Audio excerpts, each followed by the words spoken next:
Guys, welcome back to the YouTubes. We're sitting with Josh Jones. You can call him a pro shop owner, archery coach, archery nerd. We use him for our resource to kind of answer some of the tough questions that we get.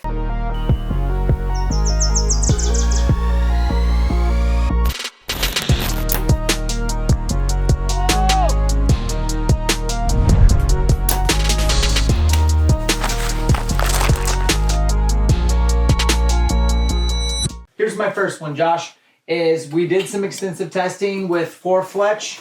I built this arrow for the YouTube people because they kept on saying, you gotta go 4-fletch. Anyways, that's what it sounded like to me. So what I built to the right, 4-fletch 90-90 with a 3-degree offset. I batched up 5 or 6 of those, and I shot them against my helical, same vanes, everything like that, helical to the left, with broadheads at long distances. And for me, long distances for broadhead, it's like 70 yards. That's kind of a longer stretch. And I'm here to tell you guys, you can see on video, the 4-fletch video arrows, they plane to the left.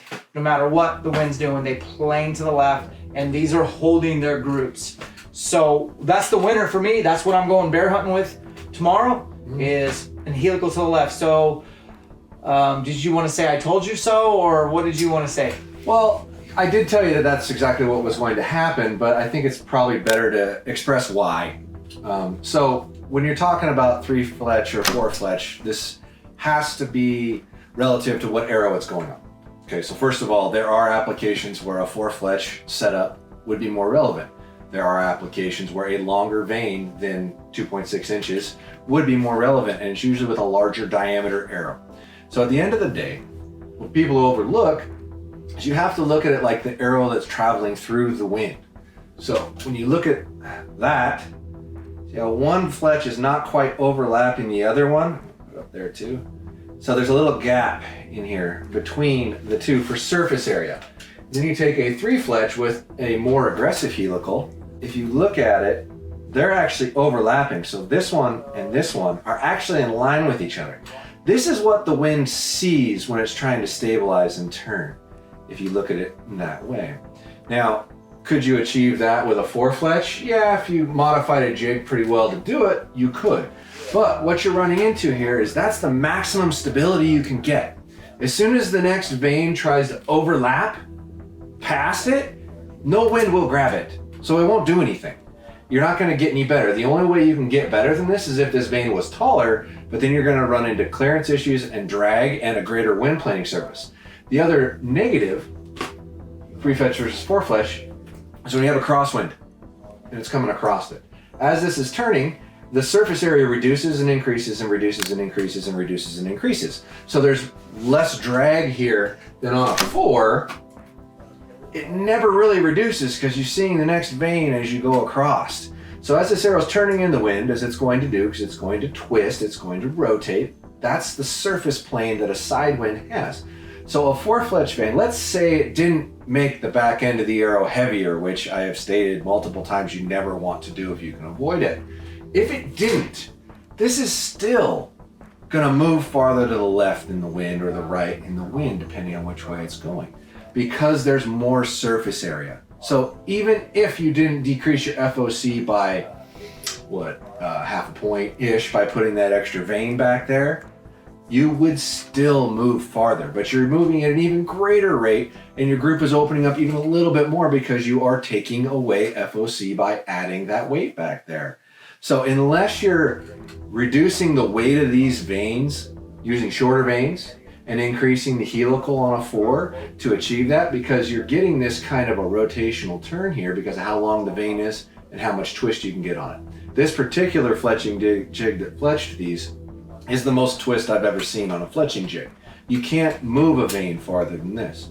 Would this group as tight as this, if you increased the twist on it somewhat, yes, you're still gonna get a little more because of the loss of FOC, but you still don't have enough twist on this to stabilize like this does. Because at the end of the day, if something in here is not perfect, if you hit something when you leave your bow, if you nick a branch 30 yards down range as it's going 60 yards or whatever, the more twist you have, the faster the arrow turns, the faster it recovers an error or a mistake.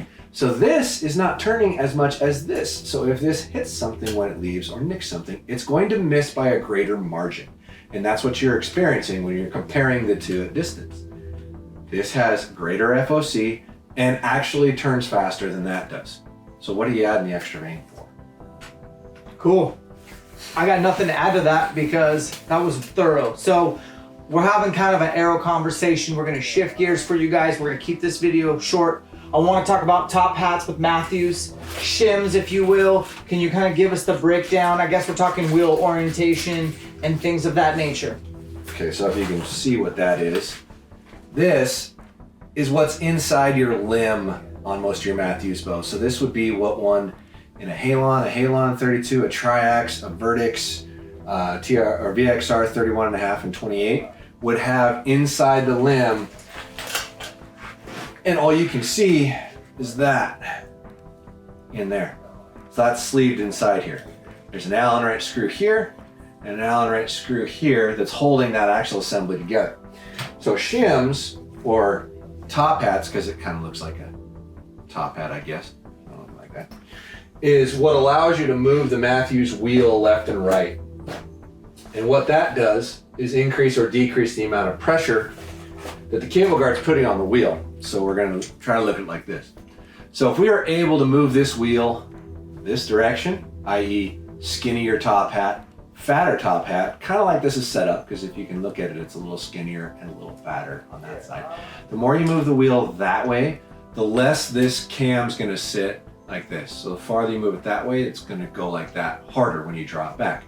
All they're really trying to do with these is achieve straight cam travel at full draw. So if you're able to pull this back in a machine and put a laser on the cams, they'd be pointed directly at each other at draw. Because this little devil right here, this cable guard that we all have and all need, forces those wheels to lean because the cables are coming out of square and then back down to square here. But you have to have it to get your arrow to go by. So that's why they make different thicknesses of these, because unfortunately, not every limb is exactly the same. And you end up in configurations where you have to move this in or out a little bit. And that will in turn change your paper tear or your shaft orientation down here because of the way it tracks. What I prefer to do is draw the bow back in a draw board and actually laser them and make sure they're pointed straight before I ever do anything with it. If they're pointed relatively close, somewhere in the cam track, it's going to tune down the middle. If you draw it back and it's pointed over here or pointed over there, same thing on the other end, it's going to tune left or it's going to tune right. And then you'll have to monkey with these. If you just draw it back once and check them, you're going to know right out of the gate. But that's what those are for, is to try to manipulate the wheel a little bit to increase or decrease the angle the cam sits at, thus changing the position that the knock is going to leave your bow back here, if that makes sense. Definitely. Okay, so we've talked about the differences between 4 and 3 and kind of why I'm doing what I'm doing. Hopefully you caught our last video on front of center, talking about top hats today. We want to invite you guys to take over this channel. Send your questions, post them here in the bottom. If you want Josh to work on your gear, get a hold of him, svaorders@gmail.com. We'll put a description in the video on how you can follow their Facebook, their Instagram. We want to help them grow. They've certainly helped us grow. Josh is a level 10 expert when it comes to just real application to hunting. I'm not a target archer, I'm a bow hunter, and I ultimately want to just have the best opportunity to take advantage of that one shot opportunity if I'm lucky. So Josh has been a huge asset to us, and we want to open him up to you guys as well. Drop your comments below. We'll come back next time and we'll answer your questions.